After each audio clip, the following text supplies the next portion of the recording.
טוב, אז בואו נדבר על תקופה מטורפת. מלחמת העולם השנייה והשואה בדיוק נגמרו, העולם כולו עוד בהלם, וממש אז פה בארץ ישראל מתחיל פרק חדש, ואלים במיוחד, המאבק של היישוב היהודי בשלטון הבריטי. אוקיי, אז בואו נצלול ישר פנימה. והשאלה שצריך לשאול היא, למה? למה, תגידו לי, אחרי זוועה כמו השואה, בתקופה כל כך רגישה, היישוב היהודי מוצא את עצמו נלחם ראש בראש נגד הבריטים, נגד המעצמה ששלטה פה? ובכן, כמו שנגלה, התשובה נמצאת במדיניות שהבריטים עצמם קבעו. אבל רגע, לפני שנבין איך כל העסק הזה יתפוצץ, אנחנו חייבים לקחת צעד אחורה. יש פה מסמך אחד, מדיניות בריטית אחת ספציפית, וזה מה שהדליק את כל השריפה הזאת. וזה בדיוק לב העניין, הספר הלבן. תנסו רגע לדמיין את הסיטואציה. מאות אלפי ניצולי שואה, אנשים שעברו את הגיהנום עלי אדמות, תקועים במחנות עקורים באירופה. כל מה שיש להם, התקווה היחידה שלהם, זה להגיע לארץ ישראל. ואז באה בריטניה, המעצמה ששולטת כאן, ופשוט סוגרת להם את הדלת בפרצוף. זה לא הרגיש ליישוב היהודי כמו סתם מדיניות לא הוגנת, לא. זה הרגיש כמו בגידה של ממש. אז מה עושים? ובכן, בתגובה למדיניות הזו, קורה פה משהו וואו, משהו באמת חסר תקדים. 3 המחתרות היהודיות, ההגנה, האצ"ל והלח"י, שהיו בוא נגיד האמת יריבות מרות, פתאום מחליטות לעבוד ביחד. וזה קורה באוקטובר 45. בן גוריון מוביל מהלך ומוקמת מסגרת פיקוד סודית שמאחדת את כולם. הייתה להם מטרה אחת ויחידה, להפעיל על הבריטים לחץ כל כך חזק, שלא תהיה להם ברירה אלא לבטל את הגזרות של הספר הלבן. וזה מדהים. בפעם הראשונה, גם אם זה היה לזמן ממש קצר, כל היישוב היהודי נלחם כמו גוף אחד. עכשיו תראו את ציר הזמן הזה, הוא מספר את כל הסיפור. שימו לב כמה מהר הכל קורה. התקופה הזאת הייתה קצרה, אבל וואו, איזו אינטנסיביות. בפחות משנה, תנועת המרי המאוחדת הזאת מבצעת שורה של פעולות סופר נועזות, שפשוט משתקות את התשתיות הבריטיות. שמעתם על ליל הרכבות? על ליל הגשרים? זה היה זה. והבריטים כמובן לא עמדו להישאר חייבים. והתגובה הבריטית הגיעה, ובגדול. קראו לזה השבת השחורה. זה היה מבצע צבאי ענק, פשוט ענק. חיילים בריטים פושטים על קיבוצים וערים, מחרימים כל נשק שהם מוצאים, ועוצרים את כל צמרת ההנהגה של היישוב. 2,700 איש נעצרו, כולל אנשים כמו משה שרת. המטרה שלהם הייתה ברורה, לשבור את רוח ההתנגדות, לפרק את תנועת המרי לחתיכות. אבל, אתם יודעים מה? למרות השבת השחורה, מה שבאמת שבר את הברית הזאת, מה שניפץ אותה לרסיסים לא היה המבצע הבריטי. זו הייתה פעולת דגמול אחת. פעולה אחת מאוד שנויה במחלוקת, שפשוט שינתה את הכל. אנחנו מדברים כמובן על פיצוץ מלון המלך דוד. האצ"ל תכנן את זה כנקמה ישירה על השבת השחורה.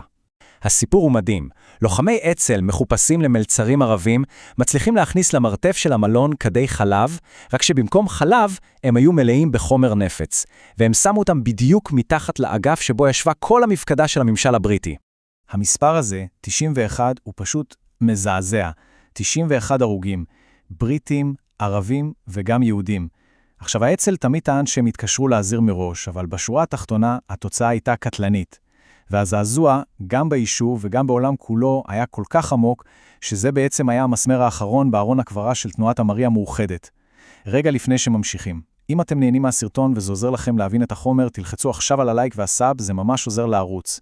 ואם אתם רוצים לתמוך בי באמת וגם להבטיח לעצמכם ציון גבוה במבחן, אתם יכולים לקנות את חוברת הסיכומים שלי באתר למטה ב-15 שקלים בלבד.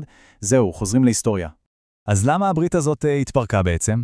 תראו, פיצוץ המלון היה לגמרי הקש ששבר את גב הגמל. אבל האמת היא שהיו מתחים וסדקים עוד הרבה קודם.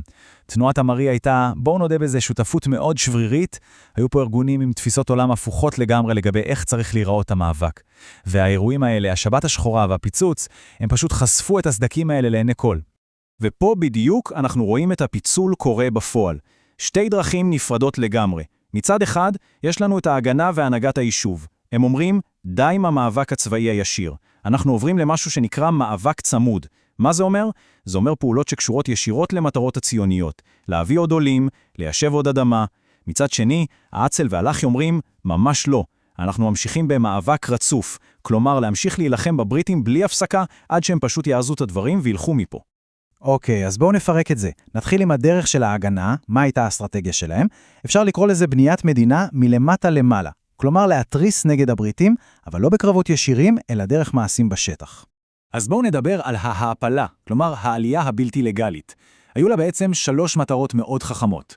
הראשונה, והכי דחופה, הייתה כמובן הומניטרית, פשוט להציל את ניצולי השואה מהמחנות. השנייה, דמוגרפית, לחזק את היישוב היהודי כאן בארץ. והשלישית, ואולי הכי מתוחכמת, פוליטית. לגרום לעולם כולו לראות כמה המדיניות הבריטית אכזרית וליצור לחץ בינלאומי. ואם אנחנו מדברים על המטרה השלישית הזאת, על דעת הקהל העולמית, אין סיפור שממחיש את זה יותר טוב מהסיפור של האונייה אקסודוס.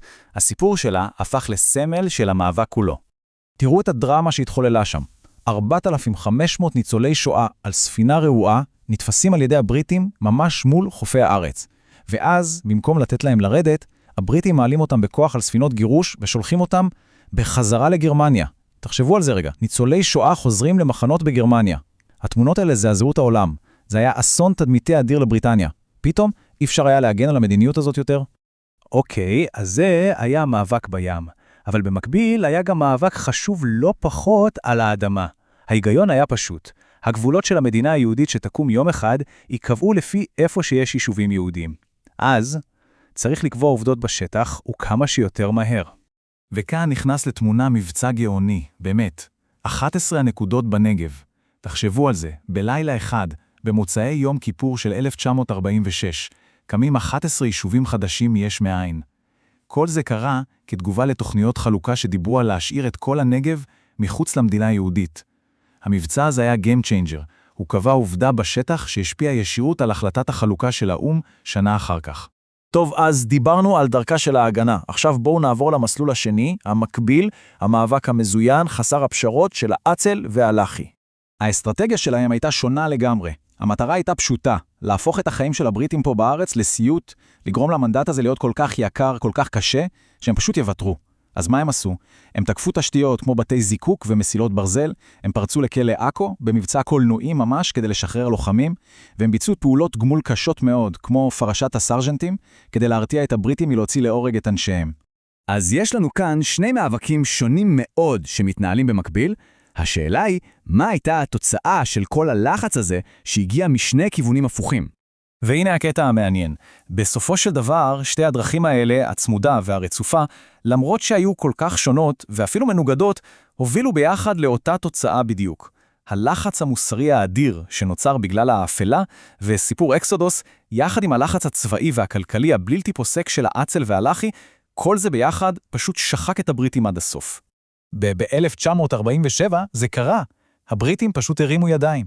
הם החליטו שזהו, מספיק. הם חותכים הפסדים. הם הבינו שהם לא יכולים לנצח במאבק הזה, והם עשו מה שמעצמות עושות כשהן בצרות. הם זרקו את תפוח האדמה הלוהט הזה, את בעיית פלסטינה, לידיים של גוף חדש שרק קם, האומות המאוחדות. אז המאבק הצליח, נכון? הבריטים עוזבים, ניצחון. אבל, מה קורה יום אחרי שהם עוזבים? עזיבת הבריטים אולי פתרה בעיה אחת, אבל היא מיד פתחה שאלה חדשה, גדולה והרבה יותר מסוכנת. איך תחולק הארץ, ומה יקרה פה ברגע שלא יהיה יותר כוח זר שישמור על הסדר? המאבק להקמת מדינה ממש לא נגמר, הוא פשוט עבר לשלב הבא, השלב המכריע ביותר. אבל זה כבר סיפור לפרק הבא. זה הכל היום, מקווה שהפכתם לקצת יותר חכמים. אל תשכחו, כל החומר שראיתם כאן מחכה לכם בחוברת שלי בקישור למטה ב-15 ש"ח. תעשו לעצמכם טובה ותגיעו מוכנים למבחן. נתראה בסרטון הבא.